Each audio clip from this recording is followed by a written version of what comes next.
understand that it's not you and it's not anything to do with you. It's the other person that, you're in a relationship with. Is he going to continue to say, I threw myself into a wall and broke my own collarbone and gave myself a concussion? Welcome to the I Am Echo podcast. I am your host, Echo. And today we are going to explore pathological lying because, as we know, not all people who lie are narcissists, but all narcissists lie. I have as my guest one of the top 10 body language experts in the world, Gavin Stone. He is also the author of several remarkable books to include How to Tell if Someone is Lying. Welcome to the show, Gavin. Thank you for having me. Thank you for coming on. Would you mind starting out by sharing a little bit about your background and your work? I worked in the intelligence industry for many, many years.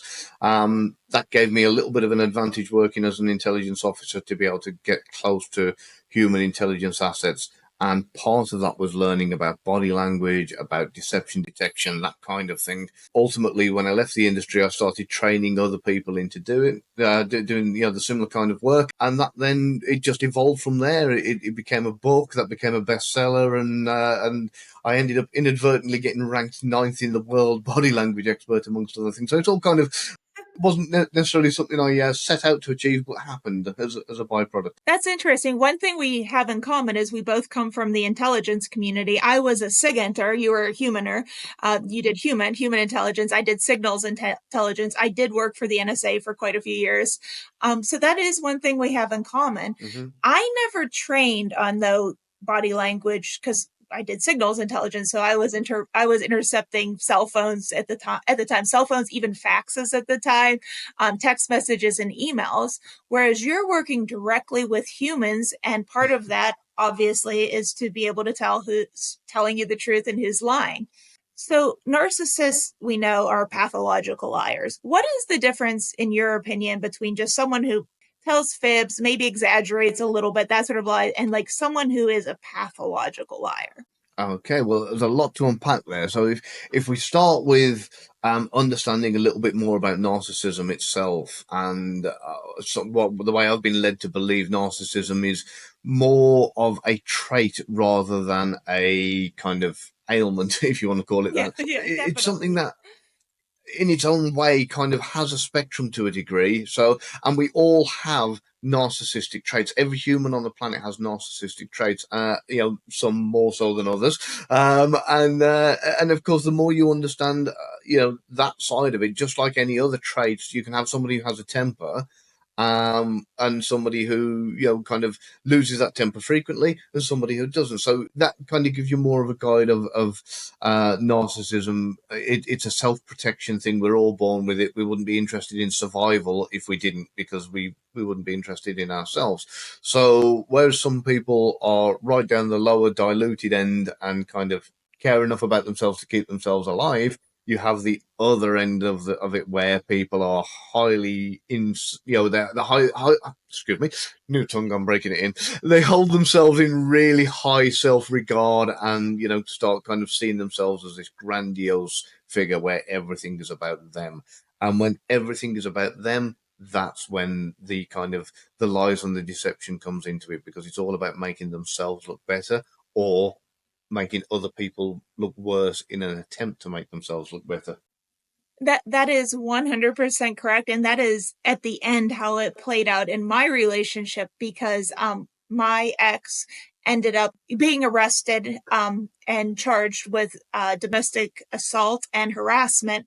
And just a brief background of at the end what he did. He harmed me, gave me a concussion and broke my collarbone. And he told everybody I self-harmed. I threw myself into a wall and broke my own collarbone and gave myself a concussion. And every goodwill gesture I kind of afforded him, he manipulated it to turn that story. So for instance, we have something called a PFA, which is a protection from abuse order. And he was a professor that studied, believe it or not, violence and even PFA orders. And he got funding from that. And so when I got a temporary PFA, but when I went to get the permanent one, his lawyer asked, can we drop that to a civil no contact so that he can keep his funding and his job? And I did agree to drop it to a civil no contact. He used that goodwill gesture to paint the picture that I couldn't get a PFA because I made it up. And then in the United States, we, at least in my state, we have something called the Violence Diversion Program. And it's something that people can go through rather than face a public trial and jail time. If they are guilty of assaulting someone in their lives or harassment. And I signed off and agreed that he could go through that rather than putting the whole family through a trial and through potential jail time, him losing his job. He had 2 kids that were not my kids that were dependent on him. And again, he twisted that to say his charges were dropped because they were made up. Yes. And could you Yeah. speak a little bit to like who does something like that? Right, and none of that surprises me, unfortunately. And yeah, so unfortunately, like people that display high levels of narcissism tend to look upon empathy as a weakness and a kind of chink in the armor. So therefore, they'll kind of utilize it and leverage absolutely everything you do, one way or another. He will look at as being kind of, oh, I can use that to my advantage. Unlike psychopathy, narcissism, like I say, is a trait, and this is it's a word that gets thrown around so much these days. Like everybody, that they've only got to be 5 minutes late and not care, and all of a sudden they're a narcissist. And it's not quite like that. If you do have somebody who's right up there on that kind of narcissistic spectrum, as it were, then yes, they can be quite a devious person to kind of deal with, because every kind of action that you perform or lack thereof will be something that they will look at and go, oh, how can I use that to my advantage? Life is like a great big game of chess to them, and everybody they know is a piece on the board. It's something that they'll, if they have no use for you, you won't be in their life. And ultimately, if other people have influence over you, like if you have a sister or a colleague that kind of supports you, they will demonize that person or isolate you in any way they can from other people, so that the only information you're getting is coming from them. And that way you can be more easily be. I'm doing it again. I apologise. More easily controlled. It's not actually that late here in England, and I swear this is only tea in this cup. I promise. It's only tea. Okay.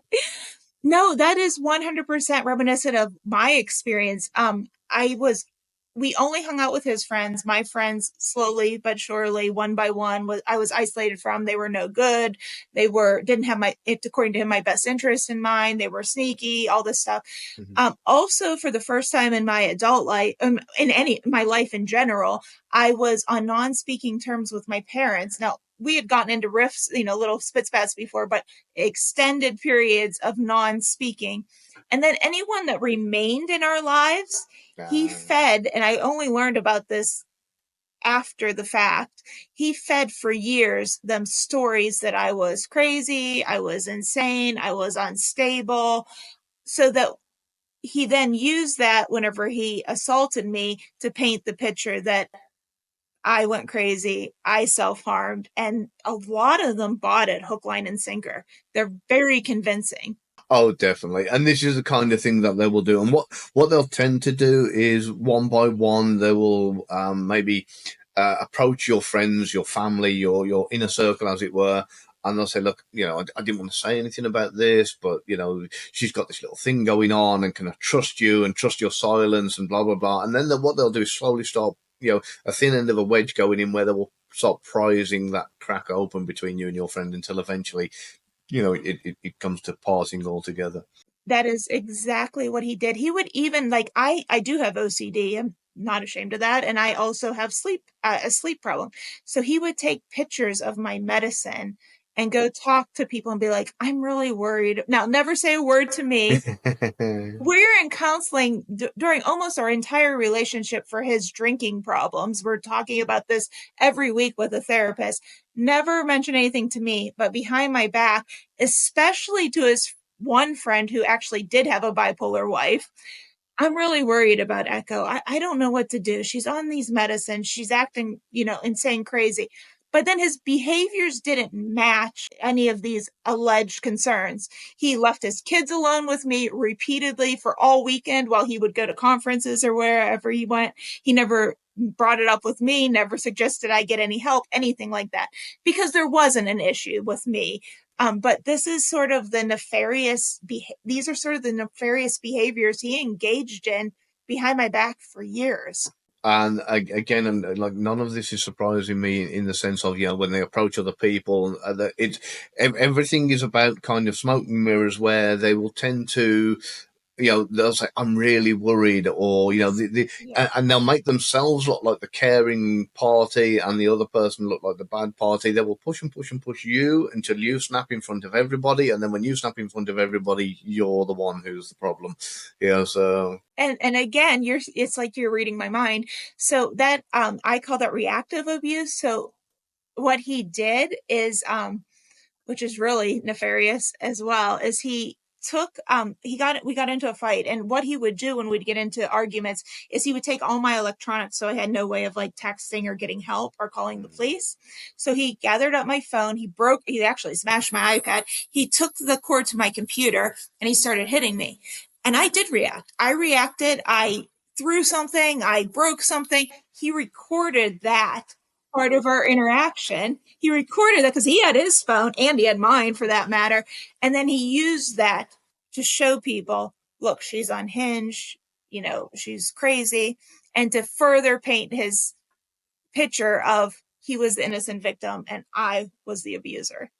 Yeah, and this is all typical behaviour. So, I mean, what I would like to do, with your permission, is kind of help your followers here a little bit by giving them one simple sentence to identify a narcissist. Oh, yeah, I'd love that. Please. Really, really easy, and all you've got to do is listen carefully to the answer.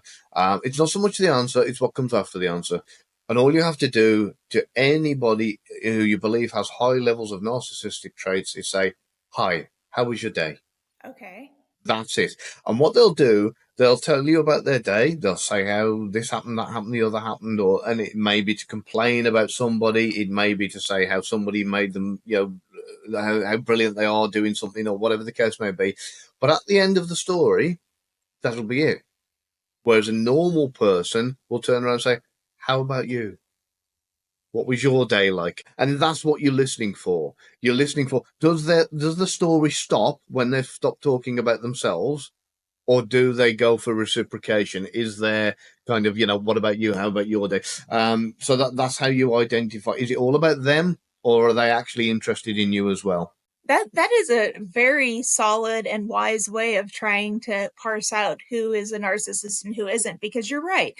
A normal person, I don't know about a normal person, but I can say, like in my case, I don't really like to talk that much about me. So I would say a few things, but then I would extend that same question to the person I was talking to so that they could share a bit about their day as well.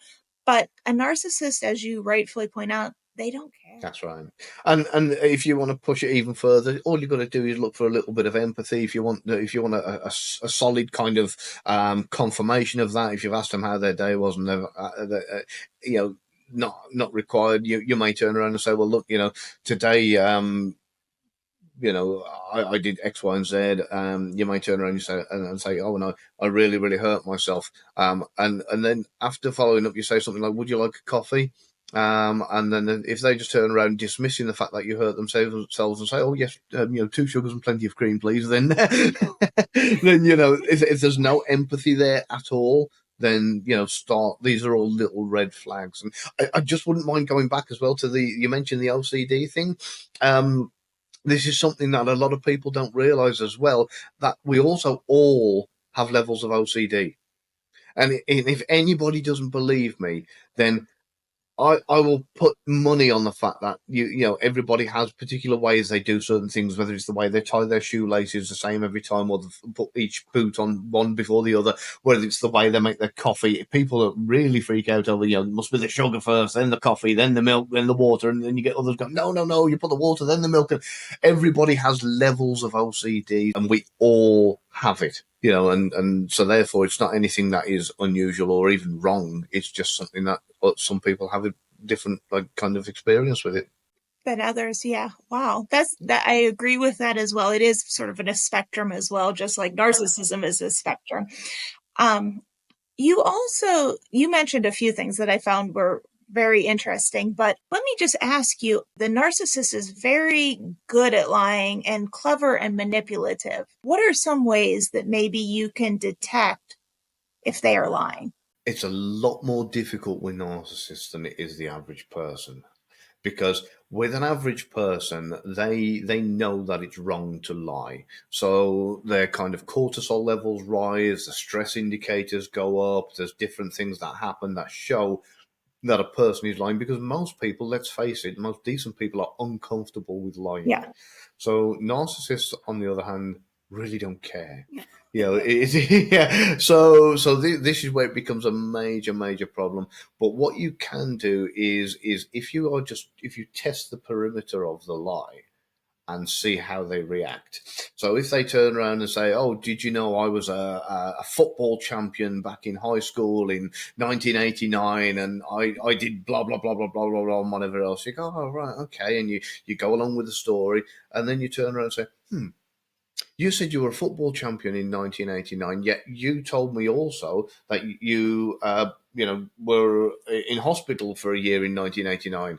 And then we'll see how they react. Now, a normal person might turn and say, "Oh, yeah, maybe I've got my years mixed up. Let me go back and check," or whatever the case may be. Where a narcissist is like, "No, that's not the case." And they will flare up, and they'll explode at you, and and they'll kind of their reaction will be completely different. And what they'll tend to do is blame you, no matter what. Yes. It's something that no, you're getting your years wrong, you're getting this wrong, this is all your fault. And a narcissist will never take the blame for something.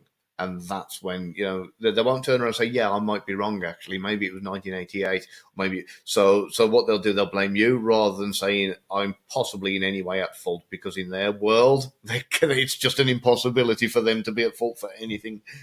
I love how you say testing the borders of the lie, because what is really interesting in my case specifically, and I'm sure in many other cases, is their lies don't hold up to scrutiny. Like, once you actually, like, if you believe this lie, like if you believe that I was, let's say, insane, as he tries to say, for instance, well, what did you do beforehand to get her help? What did you do afterwards to try to get her help? Why did you leave your kids with her if she was insane? Like, these sort of questions that anyone that was actually thinking critically about it might ask, and might show that the story doesn't add up. And what also is interesting is he has spent a lot of time, as narcissists do, trying to triangulate people, talk to my friends, talk to our community. And he's kind of told them all slightly different stories, or stories that they don't just all add up. And so this has actually turned out to be a problem at our church. He was the former president of the church, and a lot of people, when this happened, took his side in the church. And so there's been some, for a lot of reasons, drama over this. And I suggested that everybody come into the church if they want to. So it's 2 years out, rather than us keep going back and forth with this. Sit down, anyone that wants to, and we can rehash what happened. And he won't do it. And I believe the reason he won't do it is because he's told everybody slightly different variants. And if everybody sat down together and talked about this, they would realize that story doesn't add up.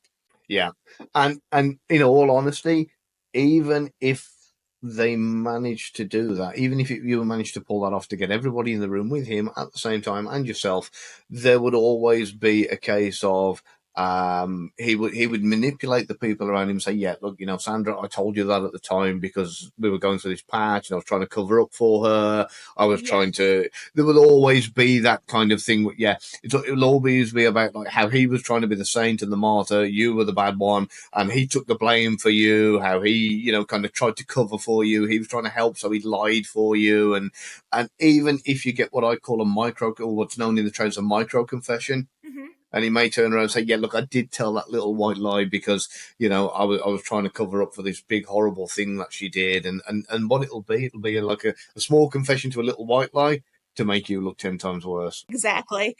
So that's what I figured. But a lot of his friends, because I didn't find any reason to share this information.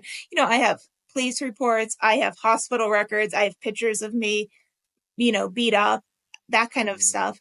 And I oftentimes wondered if we would all get in the room and I would show that, what would he say? I mean, is he going to continue to say, I threw myself into a wall and broke my own collarbone and gave myself a concussion? Like, what do they say when presented with actual evidence? With this kind of thing, that there's kind of two reactions. They will either go one way with a kind of, look, I told you she was crazy, all this made up stuff, she's piled it all up to try and make me look bad. You got this police report which is totally insane. They would carry on defending the lie because in their mind it's, whichever way it is for them, they've constructed it in a way that it fits their narrative. And he would say there's all this kind of BS that's going on with it.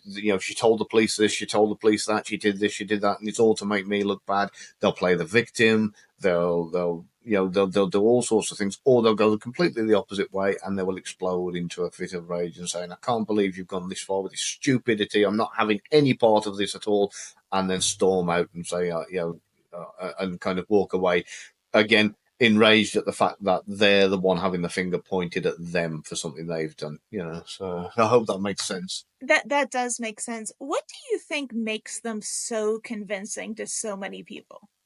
Oh, that's beautiful. Have you ever seen one of those films, those kind of Basic Instinct kind of films, or one of those TV dramas where everybody around thinks the bad guy is lovely, apart from the one person whose story it is who's getting abused, and they all love this bad guy, and they're like, oh, but he does this for charity, he does that, and he does the other, and yeah, this is exactly how they play pretty much every angle. So as you can imagine, I've done a lot of work in the intelligence community, and I've done a lot of work on deception for law enforcement and for private clients. And there are certain things that you start to notice. And one of these is what they call a resume statement. Okay. And what you can do is you can turn around to somebody and say, did you hit this particular person and leave her on the floor crying? And instead of saying no, or I wouldn't do something like that, or whatever the case may be, they wouldn't come out with a normal kind of everyday explanation to what somebody else would say. Say, no, I wouldn't do something like that. They'll turn around and they'll put their arm around you and say, let me tell you something. And you go, okay. And they go, I've donated $480 last year to charity. I've kind of sold Bibles for the church. I've done this fun run to raise money. I did this beat the cancer thing. I did this, I did that, I did the other. I'm such a wonderful person. Look at me and how good I am. Do you really think I would hit this girl and leave her on the floor if that's the... And what that is, it's a really, really clever and manipulative way to say, look at me, I'm this good guy, I do this, I do that, I do the other. And then they get you to doubt them yourself, because what they're doing is they're painting this picture of how much of a good guy they are, how much they do for charity, everything. And you're taking it all in. You're going, okay, yeah, he has done that, he has done this, he has done the other. So you're starting to say, well, if he has done these and what he's saying is true, then anything that he's coming out with next must be true as well. So instead of actually then answering the question and saying, no, I didn't hit her, he will ask you the question, do you really think that I would do something like that if I'm this kind of person? And then what happens is you doubt yourself. You go, yeah, would he? Would he really? No, he has done this charity work. He is such a great guy, isn't he? He is a saint. Yeah, he's right. He wouldn't have hit her. Then they convince themselves. And I mean, I don't know how much you know about psyops, but there's this tactic in the psyops community amongst like kind of the intelligence agencies, and it's quite simple. If somebody draws their own conclusion of something, it's a lot stronger evidence than if you tell them something. If I tell you, that the sky is green, you'll go, I'm not sure I believe you.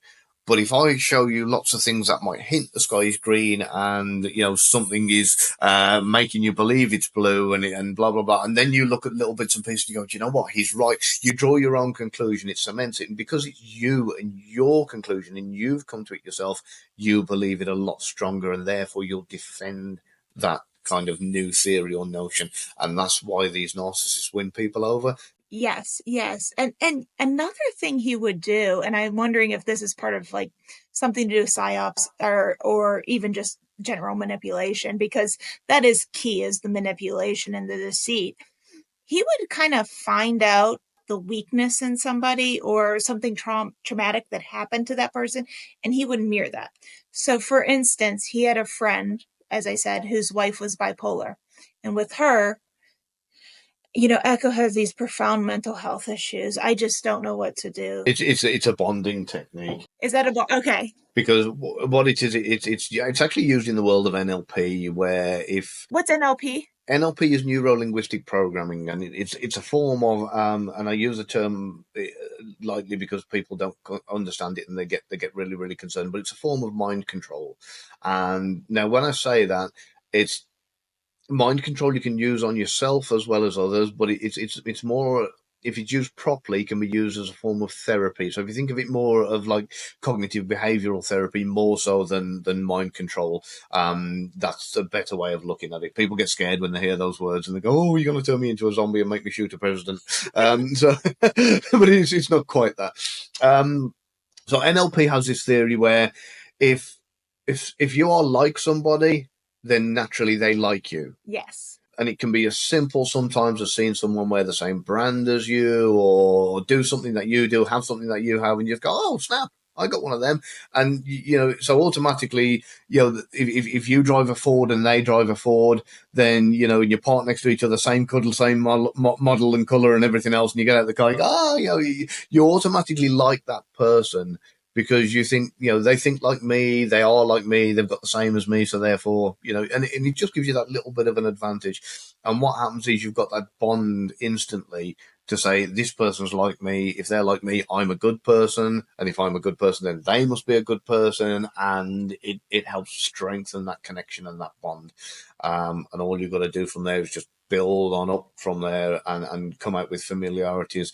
If you can produce parallels between what you've done and what they've done and what they've experienced and what you've experienced, that just continues to completely strengthen the bond. And the more time they get together, the more they side with the person who's the bad guy in the movie, as it were.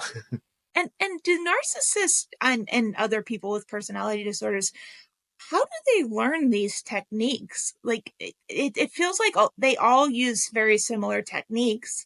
How do you even learn those? I mean, are they reading about them? Are they natural to them? Like, how do they even know this? Yeah, I know. It does make you wonder, doesn't it? If there's like a little website called Narcissists or Us somewhere that they all go and share tips, Well, yeah, like, But unfortunately, not. We are, as humans, we are inherently brilliant at learning.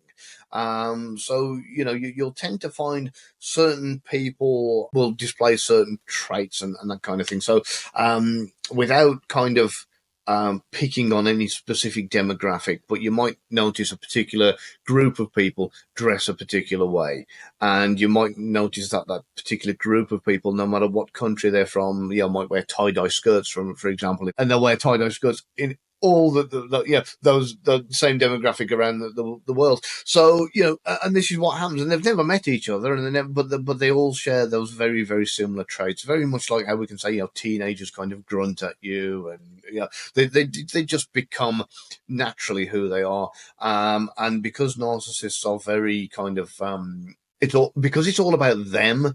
It's all about learning quickly to what's going to benefit them best. I see. Yeah. And rapidly.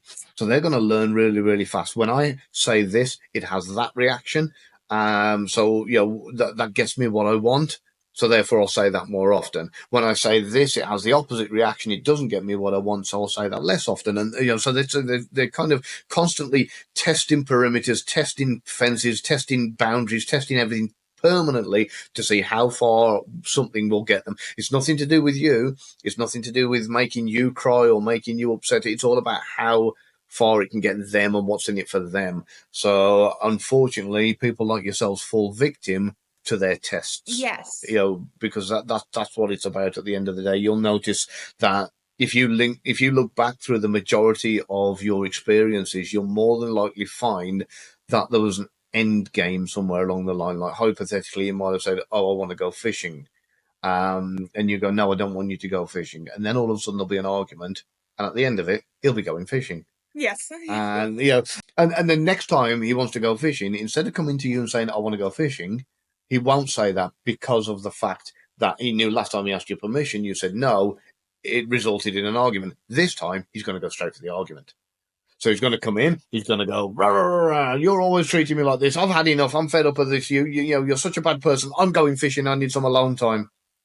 And you go, what just happened? You left there in shock, like, hang on, what? I was baking cookies a minute ago, and then all of a sudden you've had this great big row. He's gone off with his fishing gear, and so what they've done is they've refined they've streamlined the process a little bit so that they've got the end result they desire a lot faster. Wow, and he was a master at that. He would even brag behind closed doors about saying things like, you don't understand how to deal with people. You're like a bull in a china shop. You go in, you just say what you say. He's like, I can charm anybody. I can, he would say this to me behind closed doors, and he was very proud of it. And he understood nuances on how people thought in a way that not only do I not understand, but I wouldn't even spend time trying to understand, because it doesn't matter to me. It's not important. It wasn't English, was he? just checking. So yeah, we have a bad reputation for either being organised crime or spies for some reason all around the world. You're either a master criminal or you're a spy if you're English. So, but no, yeah, it's something that, again, like you say, I'm using the word normal people, but I don't even know if that's even allowed to be politically correct these days. But yeah, the average person, let's say, goes about their business and goes about their day, kind of talking to people and conversing with people, and kind of living their life as a normal person would. But the narcissist is all about noticing these little micro expressions, noticing Yes. about what was that person thinking. Because in all honesty, a lot of the time they're actually very, very insecure. Oh, very insecure. Yes. Yeah. So what they're looking for is, when I said this, were they looking at me, with disgust? Were they looking at me with contempt? So they're working out every little thing about a person's reaction to something they're saying, so they know whether it's had a good or bad or positive result. And they may even obsess over it. They may even come home and, and say something to you like, Echo, when we were at that party and, and Dave said X, Y, and Z, what do you think he meant by that? Well, and then they might obsess over somebody's reaction. Did you see the way he did this? Did you see the way he looked at me? Did you see the way he spoke to or ignored me or walked past me? So, and again, it's all about them. It's always all about them. It's nothing to do with like kind of, how you felt or what was going on in that person's mind. And this is something that they struggle to understand is context. So a narcissist might walk up to somebody and say, hey, how you doing? And they go, oh, just leave me alone. And they'll be like, what did I do? And it's all about like, why did they react to me like that? Instead of thinking, hang on, is that person having a bad day? What's wrong? What's wrong with them? So the empathy isn't there. And because the empathy is not there and they don't understand it, it kind of confuses issues and makes it difficult for them to kind of comprehend everyday life. And talking about empathy, you said at the beginning, and I want to touch base on I want to touch on this really briefly, but you said they view it with contempt, and that is exactly how he viewed empathy. He viewed it as a weakness to be exploited. Yeah, and this will happen a lot. And unfortunately, these are the kind of people who make brilliant salespeople. He was a salespeople. They make brilliant salespeople. They make brilliant human behavioral scientists. They make there are a lot of people out there that kind of how the roles of certain narcissists are, where there's little empathy involved, are brilliant because with things like sales, for example, it's all about the numbers. It's all about the sale. They don't care that you've maxed out your credit card to get the sale. They don't care that you've sold the prized possession to get the money to buy the item they're selling. Because if they did, a lot of salespeople wouldn't sell the way they do.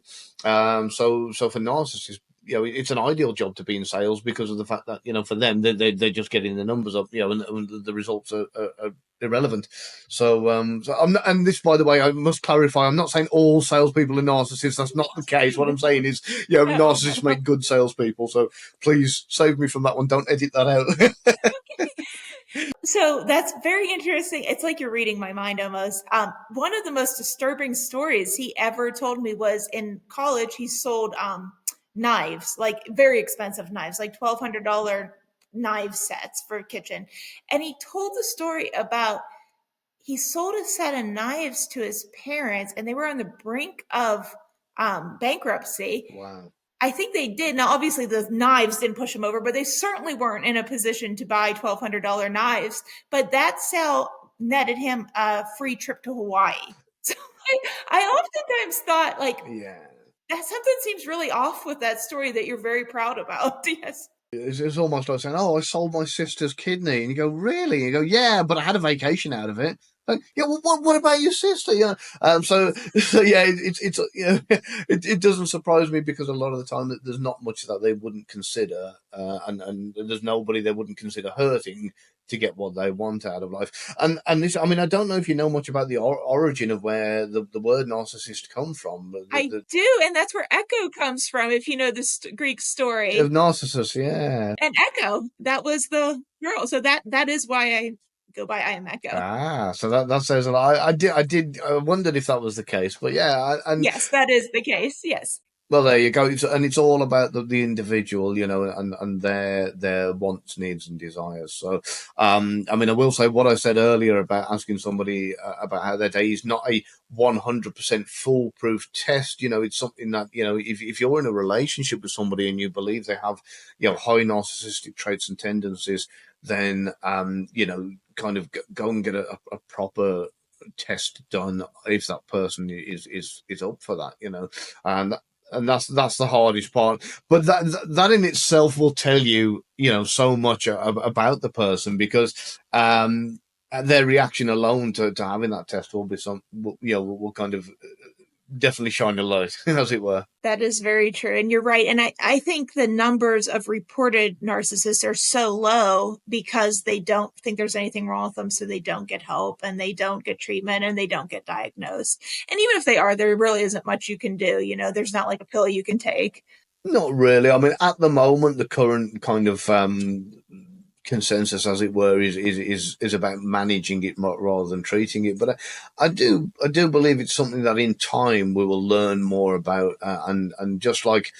Yeah, I mean, just like any other trait, like anger management or anything else, it can be something that we will know more and learn more about, and be able to regulate it. But for all the other people out there who believe they're in a narcissistic relationship, or that believe they're going through any kind of abuse at all,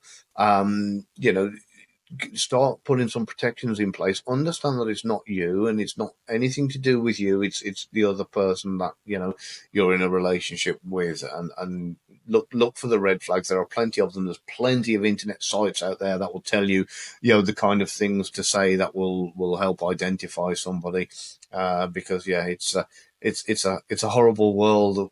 As you know yourself, it's kind of, it's difficult when you're isolated and it doesn't feel like there's anybody to turn to, and you're questioning your own sanity. I mean, I really at the end was questioning my own sanity. And to be quite honest, after a 5-year relationship with him, I was not in tip top mental health. I was sad. I felt confused. I felt scared. And then on top of that, then after he started, he assaulted me, and then all the lies and the betrayal and him turning people against me, I felt betrayed. I felt ashamed. I felt all those negative sort of emotions. I didn't have a name for any of this. I didn't know anything about narcissism. I didn't know anything about any of this.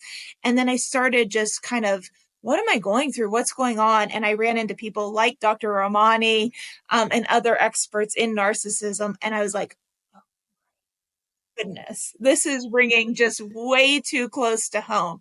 And so just hearing other people stories and knowing that you're not alone, there is a name for it. It's not you.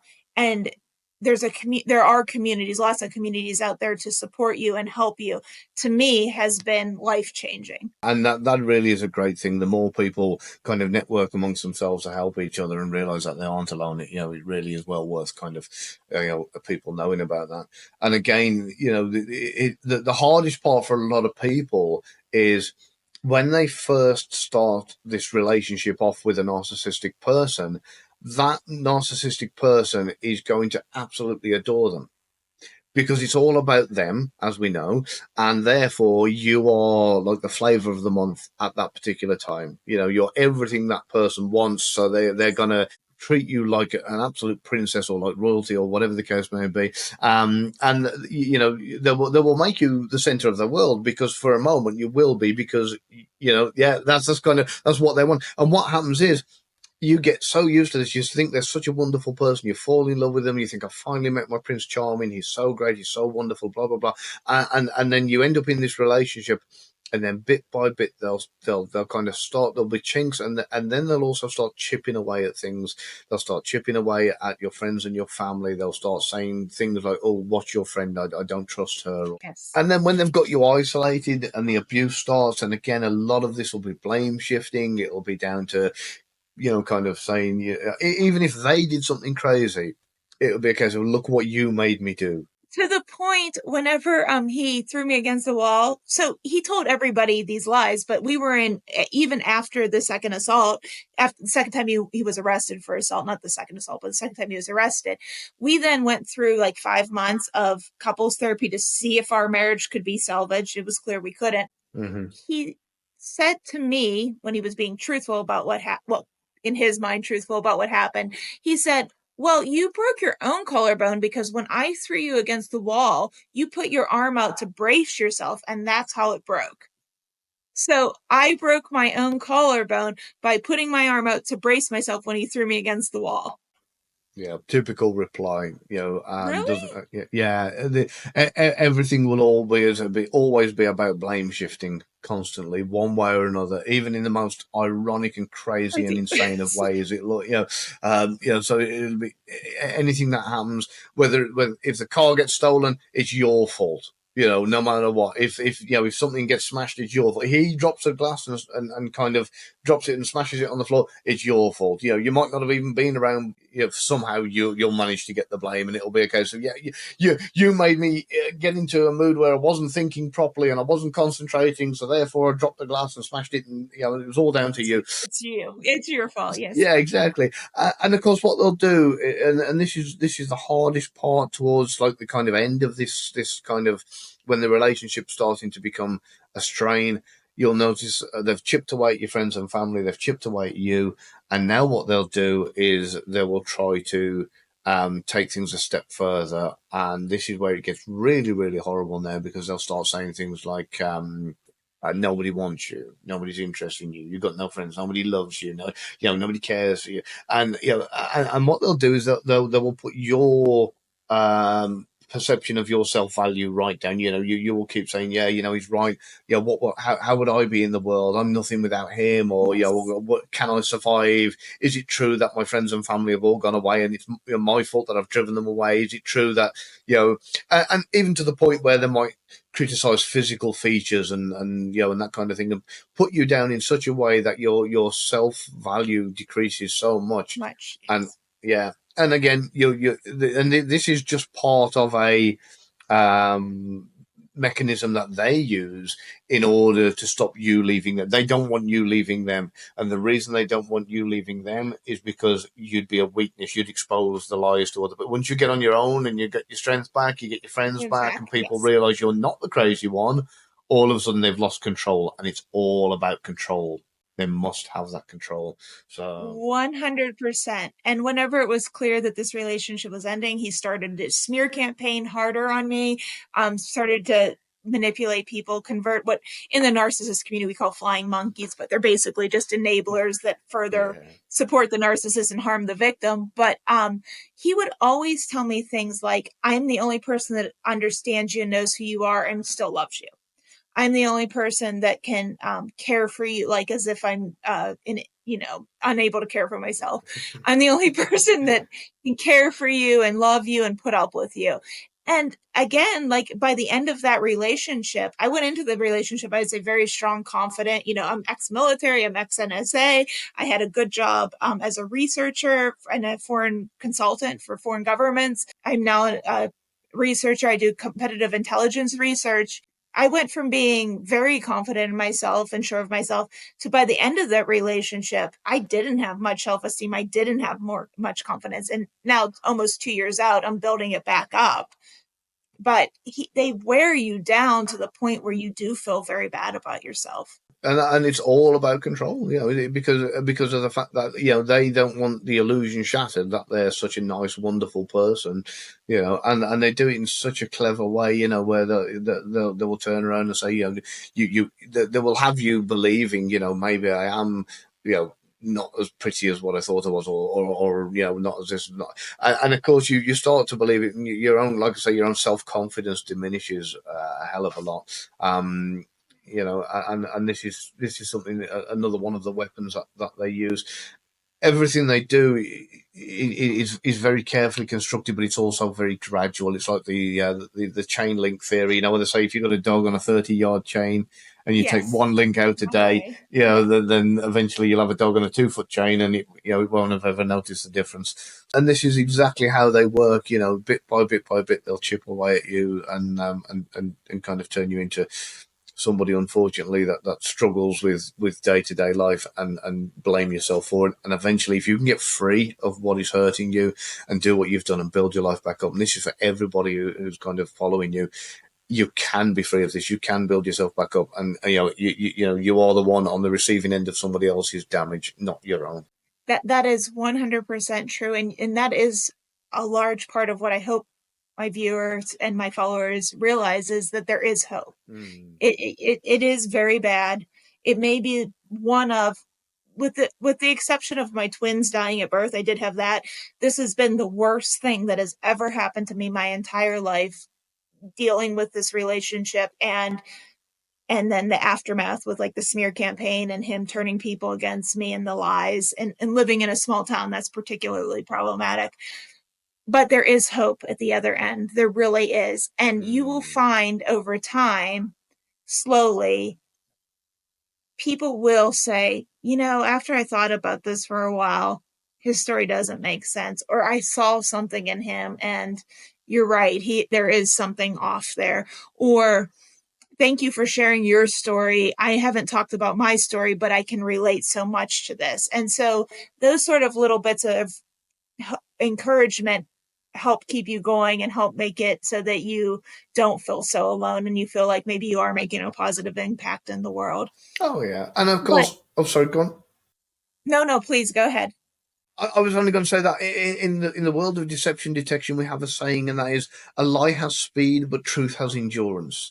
So whilst you said exactly the right thing there when you're on about, like, kind of, it's words spread around, but bit by bit people start to realize, yes, the lie might spread fast, but eventually that lie burns out, and people do, the truth has the endurance to be able to come through, and everybody will see it eventually. So don't give up hope, especially if you are in a small town where there's a lot of people and you think everybody's against me, because that's what has made things happen. It doesn't take too long before the tables do turn.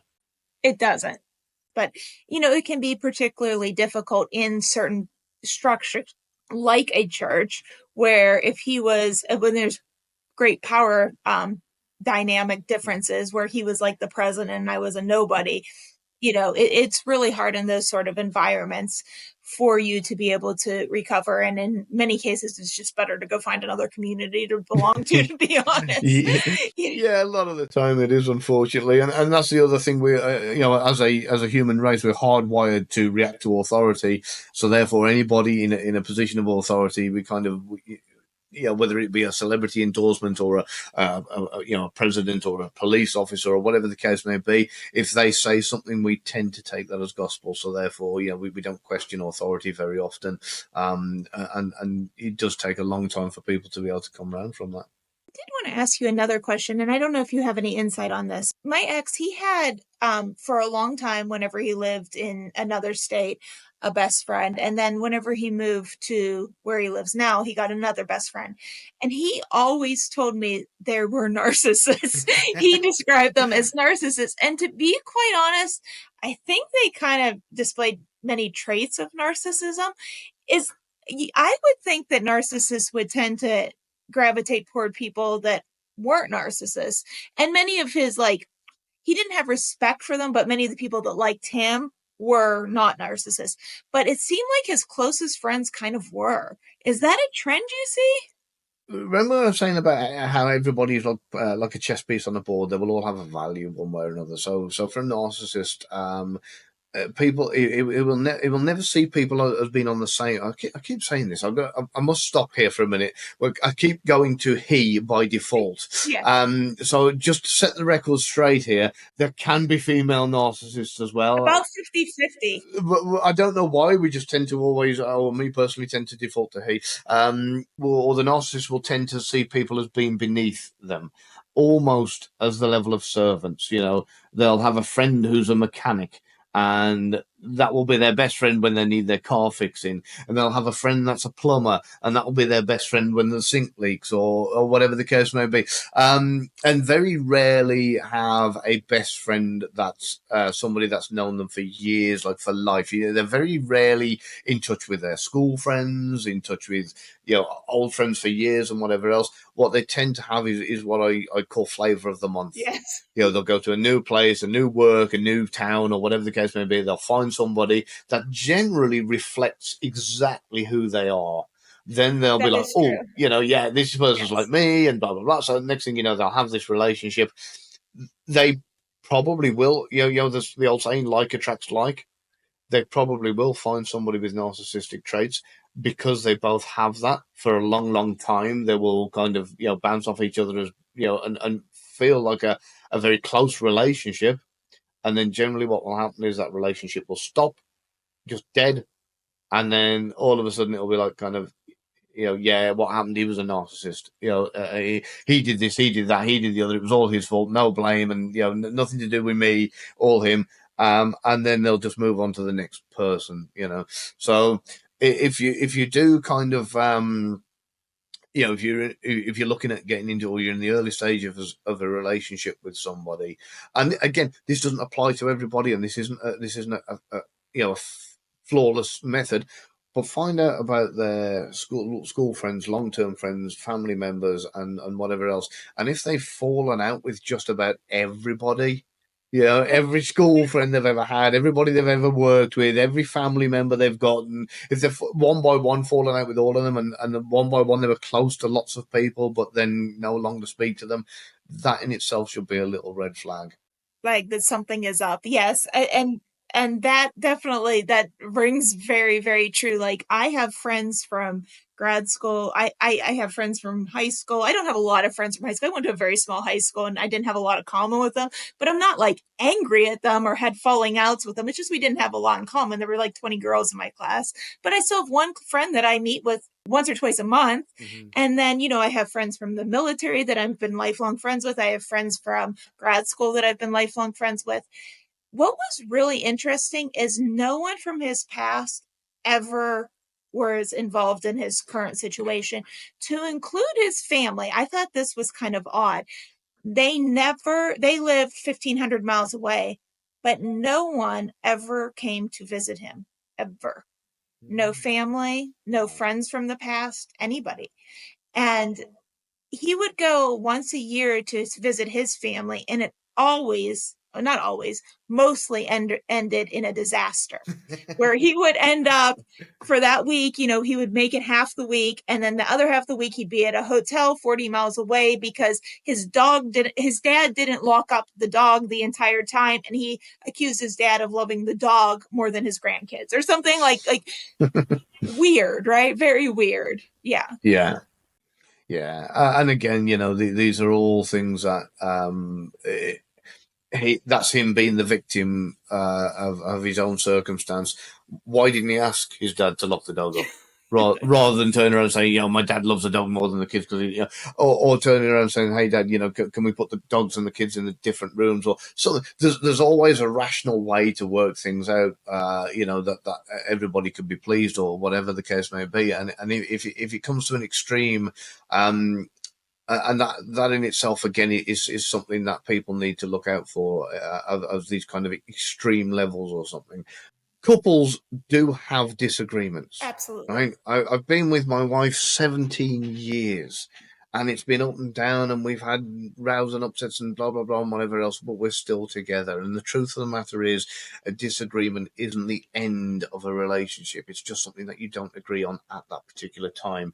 So what I tend to look at, if you're in a relationship with somebody, and every time you kind of have a little bit of a spat, just a little bit of a tiff, and they go, right, that's it, it's over, I'm done, I'm through, you, and then all of a sudden they're walking out, and then they're waiting for you to go change and go, no, please, please don't leave me.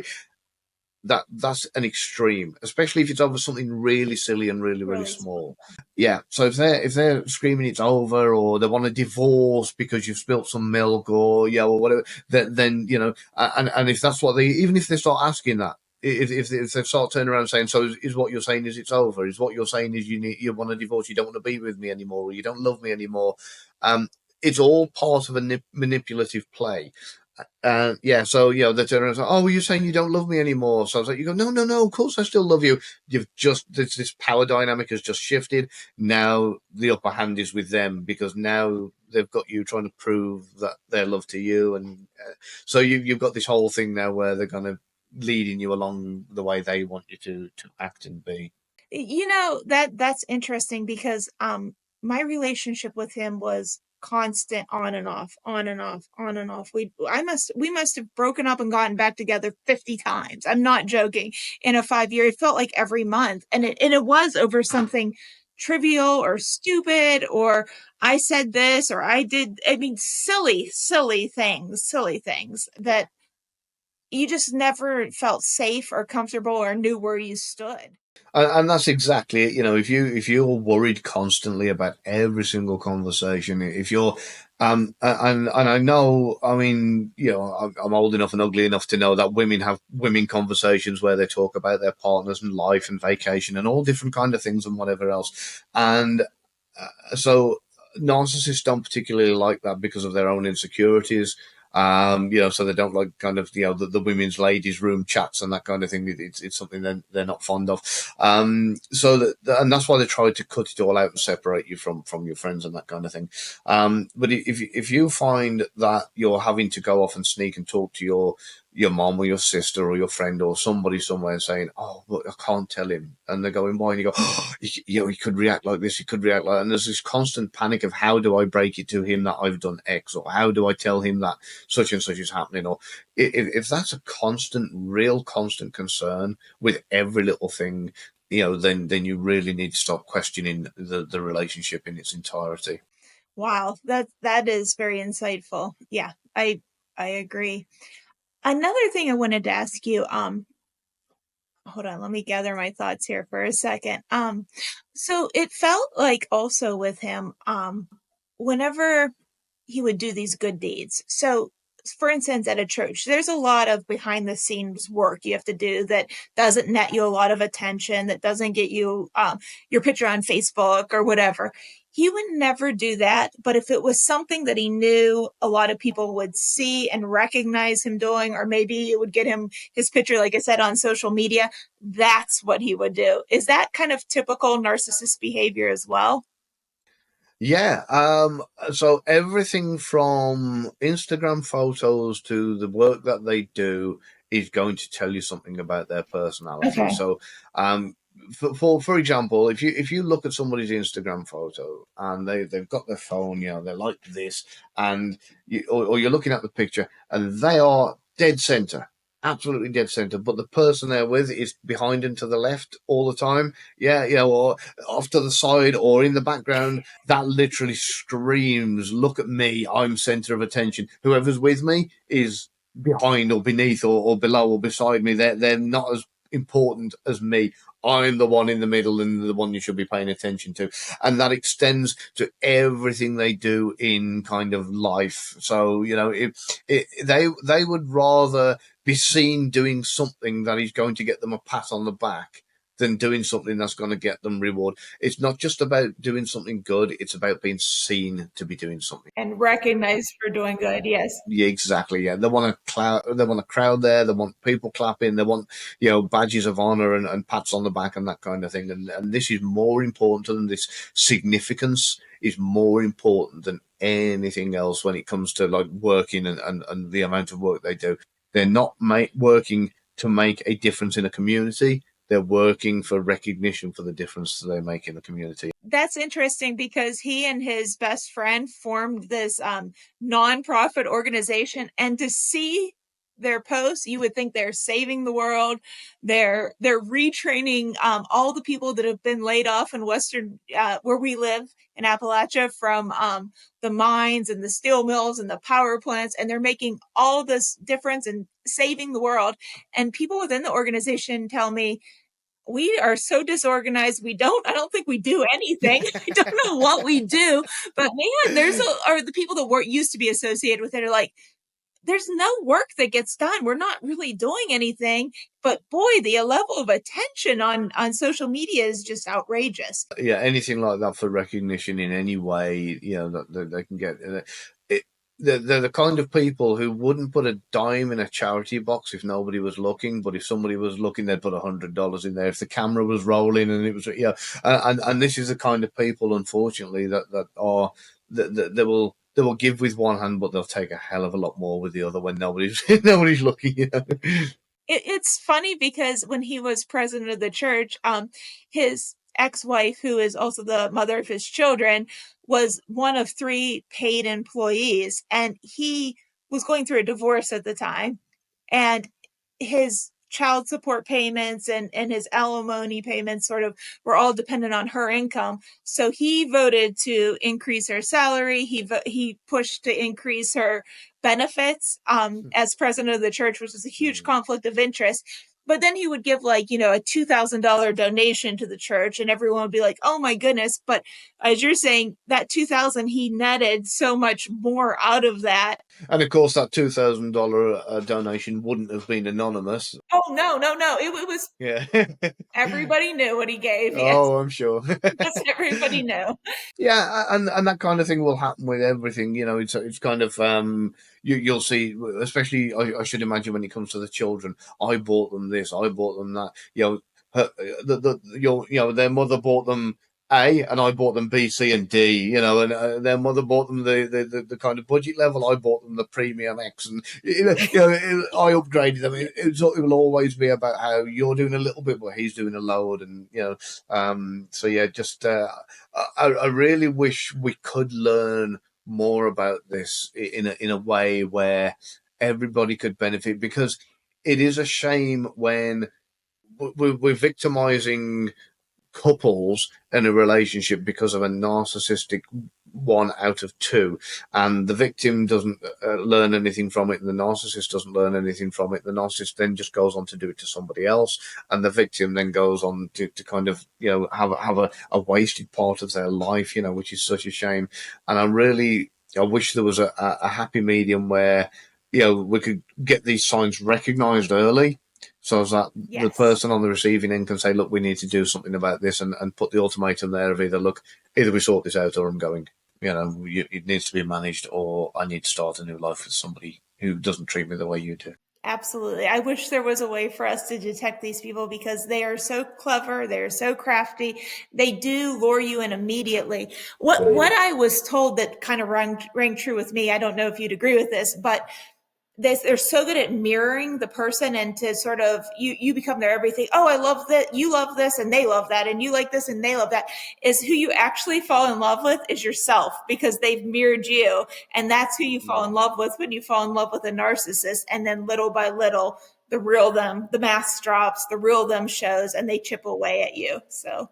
Have you ever seen the movie Runaway Bride, which I believe was Julia Roberts? It was Julia Roberts. I haven't seen that, though. See, that's really interesting, because in that she goes through 2 or 3 different marriages where at the altar at the last minute she panics and she runs off, and hence the name Runaway Bride. And when of course it's Richard Gere, that is the handsome one at the end who tries to fix it and get everything right. He goes around and he speaks to each of the previous would-be husbands to find out what he can about Julia Roberts, and he asks one, what kind of music does she like, and the one says, oh, she likes the same music as me, she likes reggae. And he's like, okay. And he asks the other one, she says, oh, she likes the same music as me, she likes rock and roll. Okay. What about reggae? No, no, she couldn't stand it. Okay. Yes. Then she goes to the other one. What music does she like? Oh, she likes the same music as me. She likes pop. Oh, what about rock and roll or reggae? No, no, couldn't stand any of that. And it was the same thing with the eggs. That she wanted them sunny side up with the one guy, scrambled with Yes. another guy, and yeah, and what it was, she was doing exactly that. She was mirroring the person she was with to kind of feel part of their life and feel close and have that bond. And this is very much what they do. They'll love everything you love Yes. until later on, and then later on down the line, they'll turn around and they'll say, that I don't want my eggs like this anymore. I don't want them scrambled anymore. I want them sunny side up or whatever. And like you say, the true them starts to come out because. I mean, I know that you used to work intelligence, and there is a lot of undercover operatives that are generally they generally have a ceiling of 3 months for most operations, Hmm. and that's purely because of the fact that most people can't keep up a pretense beyond 3 months. It's as simple as that. So you do get long-term operations, but very, very rare. The majority of the time, it's 3 months. So if you've been with somebody, look for that magic amount of time. Look for that 90th day, because that's when things are going to really start showing their true colours. Because nobody can pretend to be something they're not. Beyond 3 months, very, very well. So that's when you're going to start seeing all the cracks. If I think about it, we started dating in October, and the first time we broke up, out of many, like I said, was about January. And that was the first time that it was like, something is off here. Mm. So it was about 3 months that he was able to kind of keep it up. But at that point, I think I was already very much in love with him. And so, the trauma bond had already started to form. And Yeah, it's usually the case. I let my better senses go, and I kept going back, kept going back, kept going back. But this is what happens, and it's not your fault in the sense of, you are human, and as humans, we look for the good in people. We do give people the benefit of the doubt. If somebody has given us that much love and we are in love with them, then that's what happens. We want to reciprocate. We want to fix things. We want to put things right. So therefore, naturally, as kind of decent human beings, we try to, you know make the most of a bad situation, and because we fall in love with that individual, we tend to kind of go down that slippery slope, unfortunately, without realizing what we're doing. No. I talk about narcissists a lot because of the fact that it is such a sticky situation, and there are multiple ways of identifying narcissists, but they're no conclusive. Just by asking a question isn't a conclusive, definitive, yes or no, and it's not a green or red light. Like I say, it is a very much a spectrum, but you can say certain things. I mean, for example, you can see how they react if you're with a narcissist and they do something, or you're with a suspected narcissist and they do something that isn't right. All you've got to do is say something along the lines of, why did you do that? Normal people don't do that. And watch their reaction to the phrase normal people don't do that, because they will be like, and it'll drive them absolutely crazy. There are things you can say and do which will trigger a reaction. The only thing you've got to watch is how that reaction then unfolds, because sometimes if you push them a bit too far, it can, as you know, become very, very violent. So Very violent. yeah, so yeah, look for these little things. Listen for, especially in a working environment. If you're going out as a couple or you're going out as a work team or something like that, listen for the pronouns they use. So, if you go into a restaurant and they say, oh, we'd love a table for two, we're celebrating our anniversary, and, we'd love to sit down and have a three-course meal. It's we. If they turn around and they get to the restaurant and say, I'd like a table for two for my wife and I to sit down, and I'm going to have the steak while my wife has what she wants. And, listen for the word or the letter I. Is everything I, me, or is it us? Is it we? Are the pronouns they're using? We're here on holiday. We're here on vacation. We had a great time there. We had, just be a bit more astute. And again, this isn't conclusive. There are people that do use, self-focused pronouns because, and again, you usually find it's people like intelligence officers and that kind of thing, because they're used to being pushed out to go and do a job on their own. And if they are an independent person, and this goes for anybody who is generally an independent person that works, to getting the job done without relying on others, they tend to use I and self focused pronouns. Whereas team people that are generally working as part of a team or rely on other people, they'll use team focused pronouns like we and us and so on and so forth. So, just be aware of it as a potential, but not as a conclusive, but it will definitely help. That is really good advice. And you're right. There is no definitive test. Like, you ask this one question and they responded this way, and it's absolutely certain. It's more like consistent behaviors over time that are very self-serving, very attention seeking, very what's in it for me, not really caring about others. And also, as you rightfully pointed out at the beginning, viewing things like empathy or care or concern as a weakness, not a good part of being human and part of a community and part of a larger social circle, but as actual weakness. Yeah. And again, another great question is to ask somebody, if your suspected narcissistic partner, all of a sudden develops a friend or something along those lines, or they meet somebody, and ask them what they like about them, and listen to the answer, because the answer will tell you everything. Because if they turn around and say, well, I just like him, he's a happy guy, he's a feel-good fellow, or there's a good vibe, and, we just hit it off and we clicked and blah, blah, blah, not a problem. If you turn around and say, oh, what is it you like about him? And you go, he's a great guy because he's a mechanic and he can fix my car if it breaks. And, he knows lots of people in town that could introduce me to other influential people that would serve me and be of purpose to me. Then all of a sudden you say, hang on a minute, is he a friend or an asset? Because, and so, try and figure out how that particular person views somebody. Do they view them as a nice person, or do they view them as a tool? And if they view them as a tool, that's when you've got to start again asking yourself little questions and start probing a little bit further. I mean, I could talk about this for hours and hours and hours on the extent of all the different ways that will help kind of identify what to look for next, and bit by bit, it's a bit like a breadcrumb trail. Unfortunately, one thing will reveal another or unveil another until you get to the next. And obviously I know we're very limited on time, but at the same time, this is something that I could give so much more information on. I'm happy if anybody ever wants any help, please reach out to me. If you have concerns, get in touch. And if I can't give you the advice myself, I might be at least be able to point you in the right direction. But yeah, sorry, going back to your question. Yes, I did write a book called How to Tell If Someone Is Lying, which I kind of went off on a little bit of a tangent there.